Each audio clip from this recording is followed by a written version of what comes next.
कोल्हापुरातील संत गाडगे महाराज अध्यासन आणि करवीर साहित्य परिषद यांच्या वतीनं विविध सामाजिक उपक्रम राबवले जातात। या उपक्रमांतर्गत परिषदेच्या वतीनं दिला जाणारा प्राचार्य रा.तु. भगत जीवनगौरव पुरस्कार पुण्यातील भारती विद्यापीठ अभिमत विश्वविद्यालयाचे कुलपती डॉक्टर शिवाजीराव कदम यांना आणि संत गाडगे महाराज समाजभूषण पुरस्कार उद्योजक अण्णासाहेब चकोते यांना जाहीर झाल्याची माहिती करवीर साहित्य परिषदेच्या अध्यक्षा प्राध्यापिका डॉक्टर सरोज बिडकर यांनी दिली।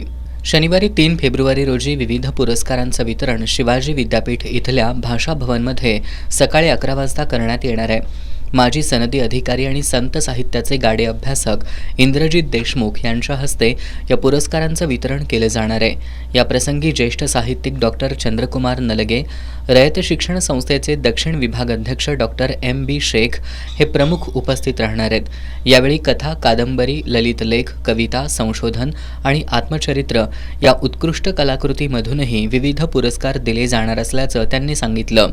पत्रकार परिषदेला संत गाडगेबाबा अध्यासनाचे अध्यक्ष S.N. पाटील, करवीर साहित्य परिषदेचे कोषाध्यक्ष M.D. देसाई आणि M.B. शेख उपस्थित होते।